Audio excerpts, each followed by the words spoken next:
Here is a story about Labette County. Our story begins in an enchanted land called Germany. Germany has some of the top energy producers of Europe located inside of its borders.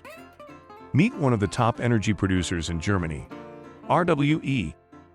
Unfortunately, RWE hasn't been known for producing clean energy. In fact, in 2018, RWE was the top emitter of carbon dioxide in all of Europe. Did you get that? The entire continent of Europe. Also surrounding the controversial events surrounding the energy producer RWE is the fact that RWE in the past few years has demolished an ancient forest in an effort to produce more coal for its coal-burning facilities. RWE is literally single-handedly destroying the Hambach forest to extend its coal mining operations.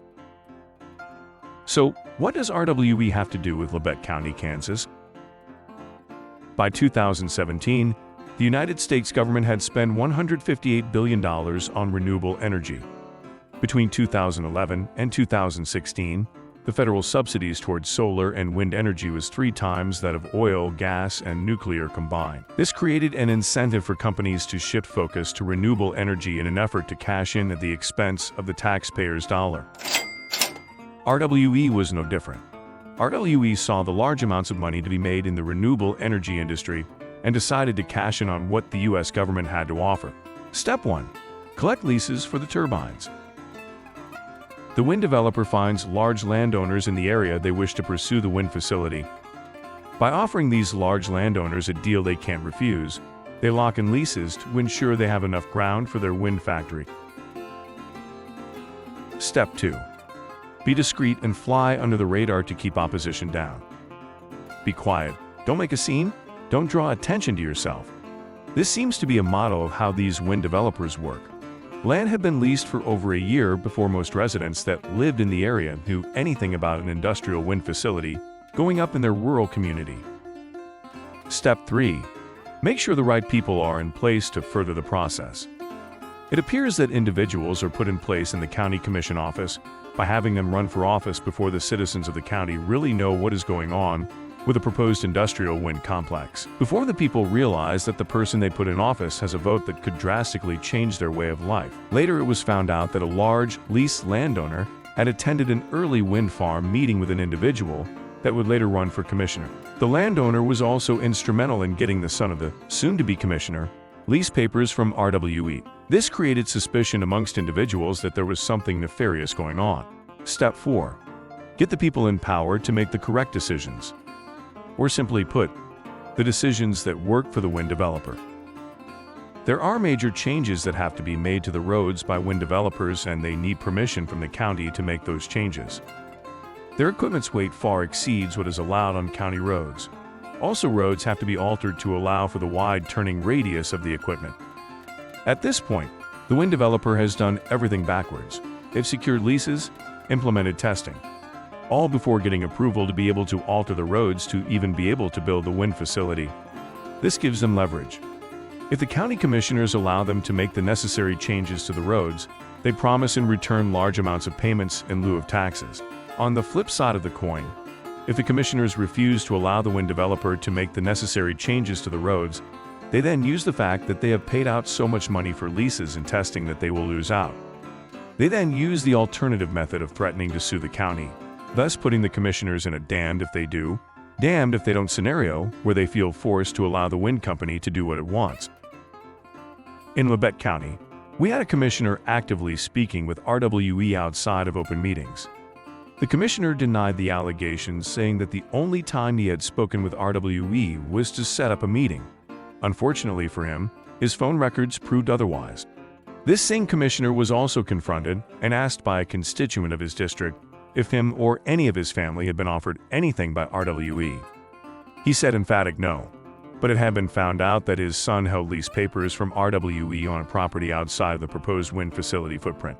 As if that weren't enough to lose trust in our commissioners, 2 of our commissioners called each other and discussed topics pertaining to the industrial wind facility without first calling an open meeting. This resulted in a violation of the Kansas Open Meetings Act. The illegal meeting between the 2 commissioners resulted in both commissioners voting on a resolution that started negotiations with RWE. due to a lack of trust of the commissioner based on his inability to tell the truth and violating a Kansas law. The constituents of Labette County gathered enough signatures to push a special election. The citizens of his district would get to decide whether he would stay in office or have to leave. Then came another player in the game of wind energy politics.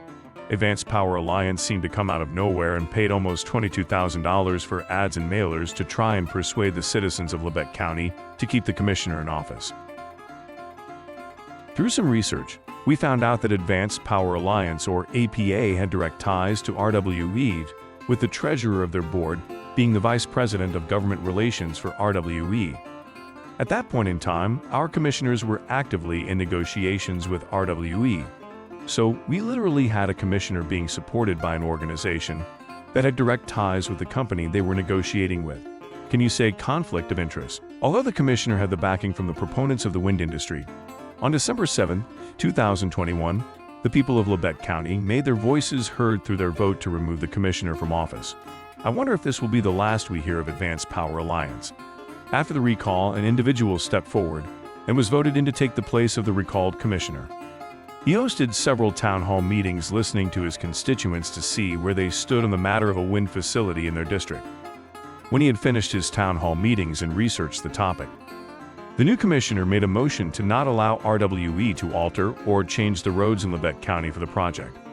He had the support of a longtime commissioner who had opposed the wind facility from the start. The third commissioner, the one found in violation of the Kansas Open Meetings Act with the previous commissioner, voted against the motion. Remember Advanced Power Alliance that had paid $22,000 to the previous commissioner's campaign? Well, they popped back up on the scene as we look at the phone records of the commissioner that is still in favor of the industrial wind facility. It turns out that the commissioner has been in contact with the public policy consultant for the Kansas Advanced Power Alliance on multiple occasions. Don't forget that APA has direct ties to RWE and is a lobbyist for wind energy. So, why is our commissioner in cahoots with a company that has direct ties to RWE? We really don't have an answer for this, other than the fact that the commissioner doesn't have a record of always making sound choices.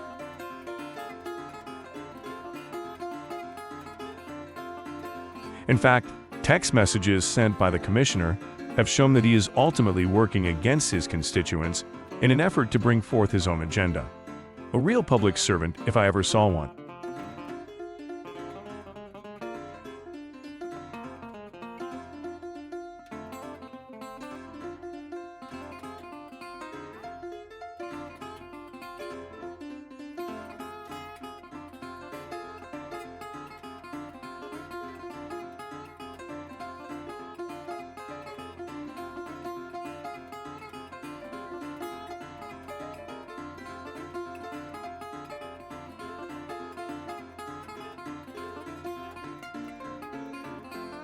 Something we haven't covered is the fact that more than 250 families will be impacted dramatically as they will be forced to live inside of an industrial wind facility with blinking red lights, shadow flicker, turbine noise, and at a loss of their property values.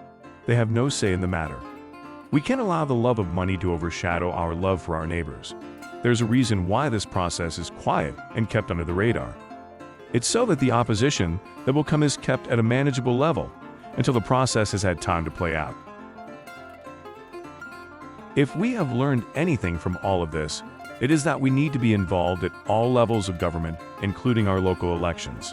Understanding who is running, their level of integrity, and where they stand on issues. We have to do our due diligence. We urge you to protect our land, protect our heritage, protect our way of life, our neighbors, families, and rural community from the greed and deception that has been the result of industrial wind energy in its process. The fight is still far from over, so please consider attending commission meetings or getting involved in some way to help protect our great county. Thank you for watching this video. We hope that it helps clarify what has happened and is still happening in our great county and all across our state. This video was brought to you by Labette County Neighbors United. Treasurer Jane Burnett. Please feel free to contact us if you have any questions or concerns about what is happening in Labette County with the industrial wind facility.